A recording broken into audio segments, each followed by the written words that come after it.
Nongeye kubaramutsa mwebwe mwese mudukurikirana aho muherereye hose mu mpande zine zigize isi, yaba ari mu Burundi canke abari hanze y'igihugu. Tubabwire ati mwiriwe canke mwaramutse bivana n'amasaha muriko murakurikirana kino kiganiro. Jewe nitwa Cody the Black, iyi ni BM4 News.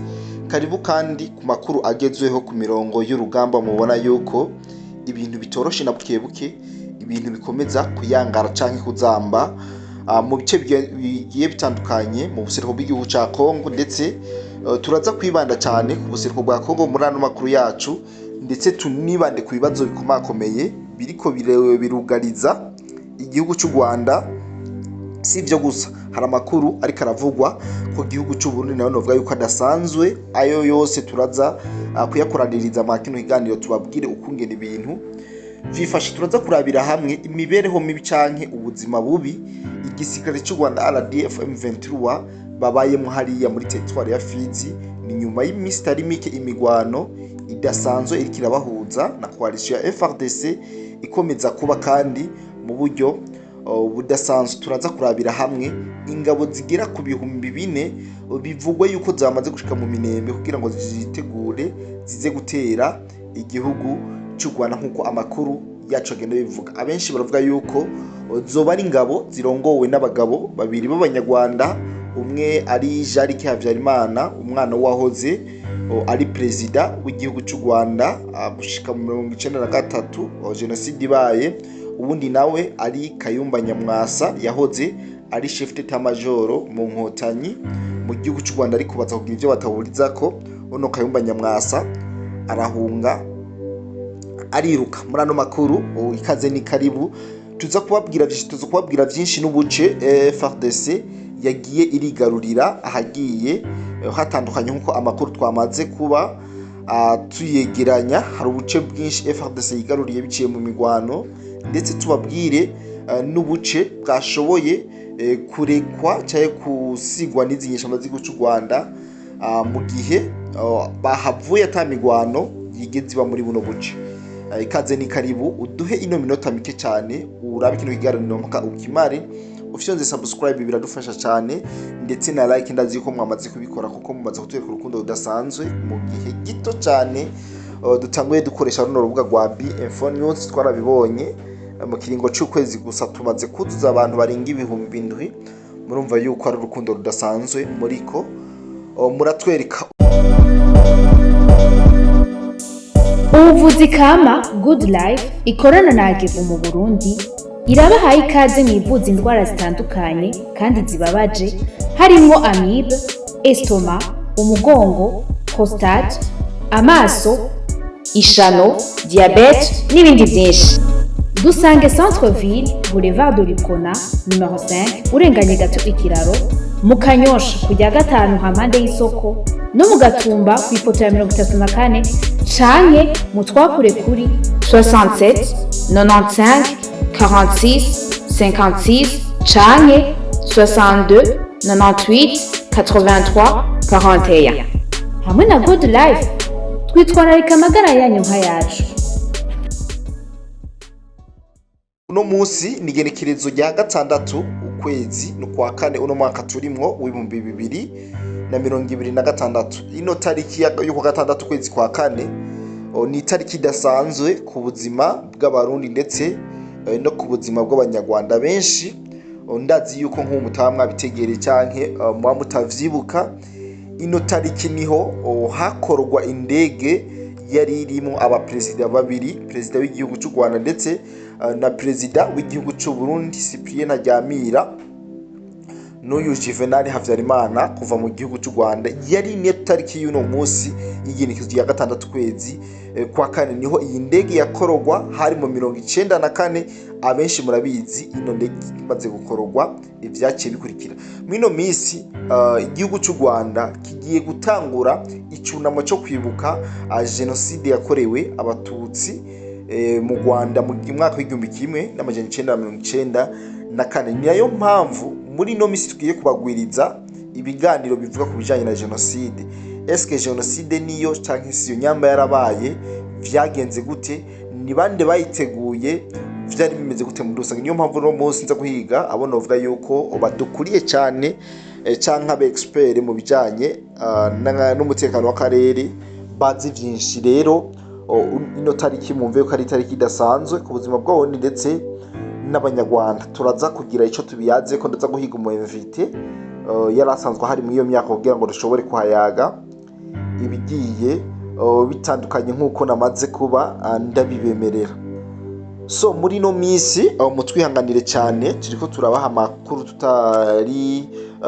atari nk'uko twavyifuza kubera ko turi mu rugendo kandi urugendo rutoroshe ruja kure cyane, ariko iyo ndose akanya kuko aho ngenda hose mba ndiko natohoza amakuru, ndafata akanya kari sacre kugira ngo shobore kubashikiriza ivyo mba ndatorokanije uwo munsi. Rero wewe udukurikirana mutugurire amazi tubashimira, namwe bwe muza n'ivyanyu kugira ngo dufashanye kuvyamaza tubigeza kure. Namwe turabashimira cyane, mukora ikintu ciza kandi c'abagabo. Ikaze ni karibu rero wese uriko dukurikirana, nizere kuza kugubwa neza muri no nkuru tugira tubashikirize. Icambere twohera ko nuko hariko haravugwa mu binyamakuru vyo mu gihugu cy'u Rwanda yuko hari ingabo zigera ku 4,000 zigwanya leta y'u Rwanda zoba zamaze gushika hariya mu Minembwe 5 kuri 5. Amakuru dufise nuko abanyarwanda bo bariko baragiriza abarundi kandi yuko aribo bacumbikiye bano basikari 1000 bigera kuri 4 bagwanya igihugu cy'u Rwanda, mbere boba banatorejwe mu gihugu cyo canke boba bahaherewe imyitozo ya gisirikare nk'uko bama babivuga. Ico umuntu akwiye kumenya cyangwa gutahura ngaha nuko ikintu cyose kiva mu kanwa k'abanyarwanda muri no misi canke bino bitangaza binyoma bifashisha ari novuga yuko ari ububeshi ntangere budasanzwe kugira ngo bashobore gucafuza cyangwa kwerekana image mbi ku gihugu cy'u Burundi, kuko abenshi murabizi yuko turiko turamama turi muri defensif y'ububeshi canke ibinyoma. Abantu batangaza binyoma b'u Rwanda na leta y'u Rwanda baba ariko barashira mu Barundi, ariko Imana ishimwe kuko nuvuga yuko ata Murundi acemera ibintu ovyo nk'uko baba bavyishakiye. Rero ngo izi ngabo zigera ku 4,000 zamaze kuba zishikariya mu misozi miremire ya Fizi kwitegurira urugamba neza kugira ngo bashobore kuba boza guhangana na leta y'u Rwanda. Ubona yuko imaze imyaka itari mike igera kuri 30 ifukamye abene gihugu mu gihugu cy'u Rwanda munda, nk'uko maze imisi muriko murayibona n'ibibazo iri kirabatera. Ikindi nababwiye mu ijoro plito mu kiganiro bashiriyemo kare nuko mwabonye kubijanye n'igitoro mu gihugu cy'u Rwanda ibintu bitoroshe, ndetse bakaba banasavye yuko abene gihugu bogabanya ingendo zidakenewe kugira ngo bashobore kuziganya igitoro, kuko bisa nuko mu misi iri imbere ho biza kononekara cyane, biza kuba wandabaka. Ku rundi ruhande ibijanye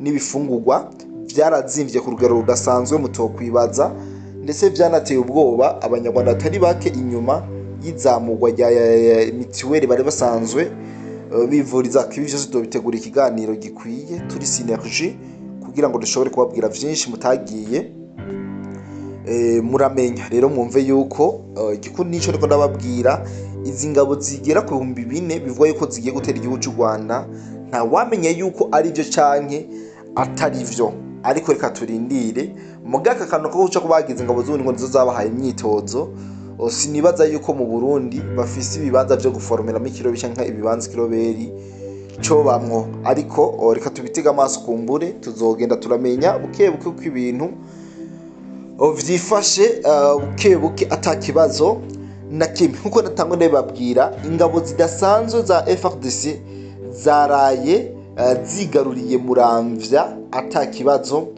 na kimwe. Ni ku munsi w'ejo urenganye ugekezo rya 5 kwezi kwa 4 umwaka wa 2026 ni hariya muri territoire ya Fizi, aho Wazalendo FDNB ndetse na FARDC bafashe agace ka Muramvya, agace ka Kajembwe ndetse na Mugeti, aho amakuru tumaze kuronka hariho n'umukoloneli wo mu gisirikare cy'u Rwanda yabuze yaja yatatanye n'abandi ariko arazerera mu mashamba yo muri Kongo, nk'uko abene gihugu bariko barabishikiriza ndetse naboba bamubonye. Aha neza turi neza na neza ni muri Kivu y'Epfo, aho inyuma ajyo kwishura ibitero by'inyeshamba za AFC M23 zifashijwe n'igihugu cy'u Rwanda zaje zituruka mu misozi yo hejuru niyo hagati, ndavuga mu misozi ya Uvira ndetse ni mu misozi ya Fizi. Ni nyuma y'imigwano ikomeye cyane abagwanyi ba Wazalendo barafashe ndetse na FARDC n'ingabo z'u Burundi barafashe ubuce bugera kuri butatu babanje kuhicira indiri y'abasirikare b'igihugu cy'u Rwanda. Ubu buce bwafashe n'ubuce buri strategique, n'ubuce bukomeye cyane. Nkababwira yuko buno buce coalition ya FARDC yari yabuvuyemwo igihe President Donald Trump abasabiye yuko bova mu bice barimwo harimo n'ingabo z'u Burundi. Hariya amasezerano yabereye Washington igerekezo rya 4 ukwezi kwa 12 2025 niho bino bice byatangura kwirebanga amazinyeshamba z'u Rwanda zivyinjiramo. Amakuru tumaze kugera kano kanya nuko inzara ari nyinshi, inzara izura inzara muri iki gisigare cy'igihugu cy'u Rwanda. Nkuko nza kubibabwira muri ano makuru, abasirikare ba AFC M23 nabo bafatikanije harimo uwitwa Colonel Mitabo barasanzaye kandi bariko barayerera mu mashamba nk'uko isoko ryo mu karere ririko rirabitubwira. Ni mu gihe intambara ikibandanya mu buseruko bw'igihugu, ikibazo cyo kuronka abagwanyi kirabandanya gutuma habaho ivyumviro bitandukanye. Hari n'abahamagara abandi basirikare kuja ku rugamba atakugeba kugira ngo bahangane n'izi nyeshamba za RDF M23, ariko umujenerali yiyise James atanga inyisho ituma abantu biyumvira cyane. Ni ku rugamba ibintu si ibintu nkuko abantu baba bariko barabivuga. Urugamba ruba rukomeye cyane kandi urugamba nuko ruba rugizwe n'ibintu byinshi cyane. Rero biriko biratuma atake zo mwino misi ku ruhande rwa coalition FARDC ziriko ziracamo cyane, kubera ko bamaze kubona yuko mu nyeshamba z'igihugu cy'u Rwanda hariho ikintu bariko barabura. Amakuru dufise nuko mu gisirikare cy'inyeshamba hariko harabura ibikoresho, ibifungurwa haboneka bike cyane, imfashanyo zaragabanutse ko bari basanzwe babaha, ndetse ubuzima buragoye cyane ku bagwanyi b'inyeshamba z'igihugu cy'u Rwanda. Ivyo rero bigatuma ibintu bigorana cyane ku bari ku rugamba nk'uko amakuru yacu ariko arabivuga, aho mbere inyeshamba z'u Rwanda ngo bazohereza ku rugamba atavyo kurya bafise. Murumva yuko ibintu biba bitoroshe, kandi murumva yuko urugamba sukwiyemeza ubutwari gusa. Urugamba rurasaba yuko uba wafunguye umeze neza ndetse ataninyota ufise. Ariko kano kanya mu gihugu cy'u Rwanda biraboneka neza ko batariko baritaho zino nyeshamba zabo barungitse mu gihugu ca Kongo, ariko nta wamenya kumbure hari impamvu iriko irabituma. Ingabo z'u Rwanda nari nababwiye yuko hari agace zarekuye kuri uno munsi w'igenekerezo rya 6 ndamukiza atamigwano yongeye kuba. Ingabo z'u Rwanda zivuye mu gace kitwa Kirunga mu gace ka Kabare, bamaze kuba batekera ibirago, bamaze kuba batekera buri kimwe bava muri kano gace kari muri territoire ya Kabare neza neza muri Kirunga, aho abene gihugu baho mu butumwa bw'umunezero mwinshi baturungikiye batubwiye ati turanezerewe, turahimbawe cyane kubona bano basikare b'u Rwanda canke zino nyeshamba z'u Rwanda zaje kutumara zihavuye, maze tugasubira mu mutekano wacu. Ahubwo bagasaba cyane yuko vuba bwangu canke vyihuta cyane Wazalendo ndetse na FARDC boca banyarukira muri ivyo bice kugira ngo bahokipe inyeshamba z'igihugu cy'u Rwanda zitaragaruka gusubira kokipa ivyo bibanza vyari bimaze iminsi biri mu minwe y'umwasi, ndavuga igihugu cy'u Rwanda nkuko amakuru yacu ariko arabivuga. Nyuma y'igihe gito cyane abakinyi bo mu guserukira igihugu wa Congo Leopard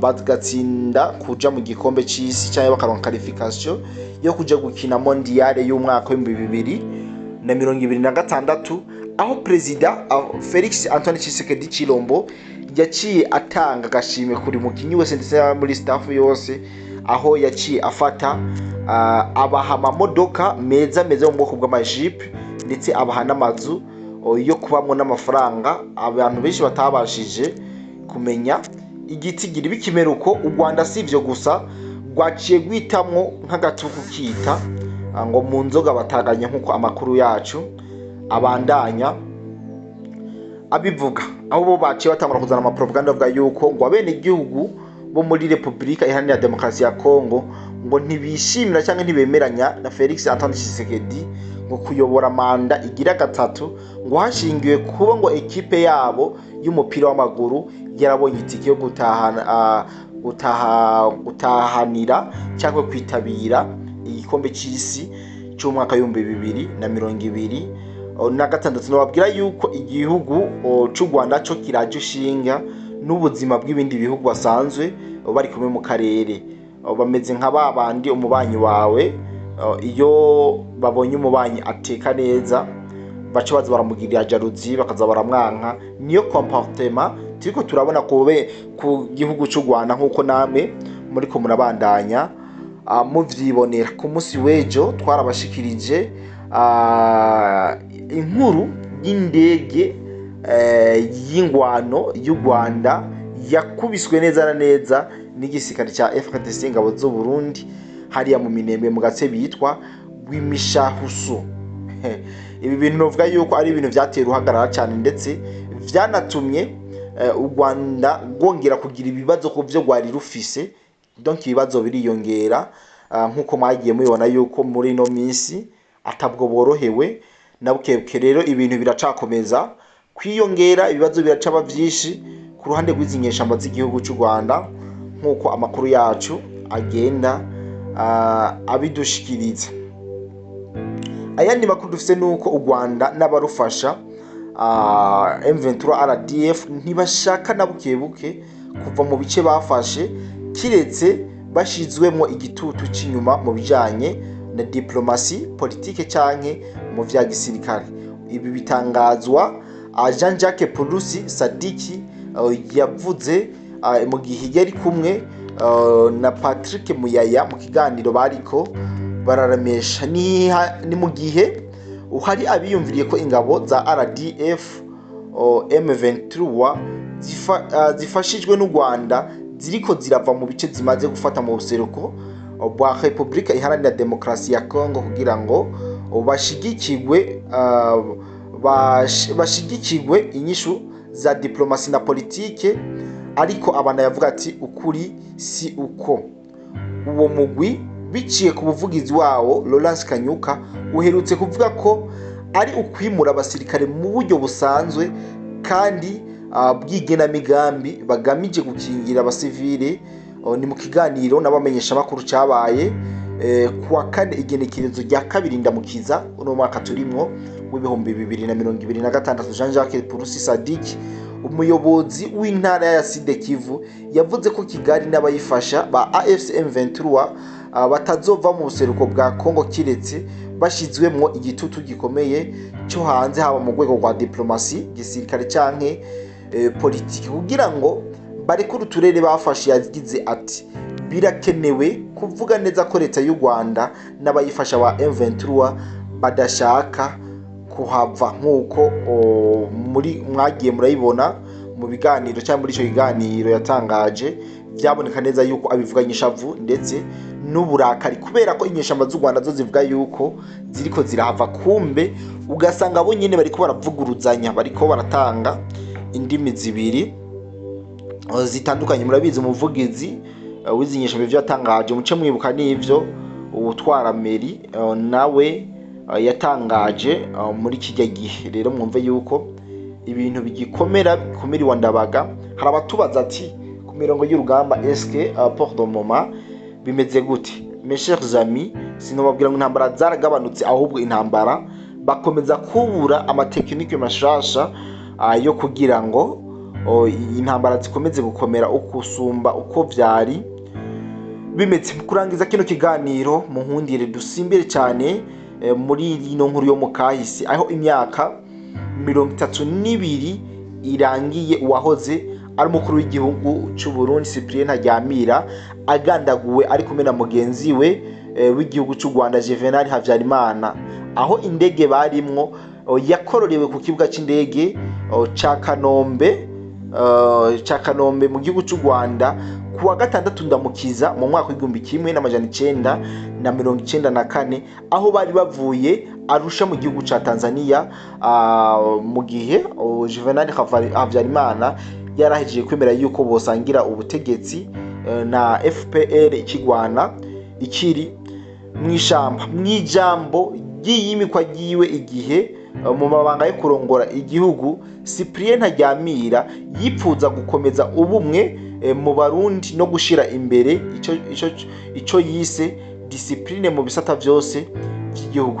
Cyane babwira yuko yahamagarira imigambwe yemewe n'amategeko mu Burundi gushira imbere ivyiyumviro binywanisha abarundi bose. Mu mugambwe Sahwanya Frodebu yakomokamwo bashikiriza ko abajejwe no kubona iyo myaka irangira ukuri kubabikoze kutaramenyekana. Uwo bitwa Phineas Nigaba icegera c'umukuru w'umugambwe Frodebu amenyesha ko umugambwe wabo wongeye kwiyemeza kurondera ukuri kubabikoze. Asaba ko abarundi kugendera iragi rya Cyprien Ntaryamira ryo kubahiriza agateka kazina muntu no kunywanisha abarundi. Mu mugambwe RANS babona ko umuco uhamagarira abarundi kugendera ubutumwa ubuntu n'indero vyoshimigirwa ko na Ntaryamira nico yise mu muco yita discipline. Ndagushimire cyane wewe wese twabanye mu kino kiganiro kigufi cyane.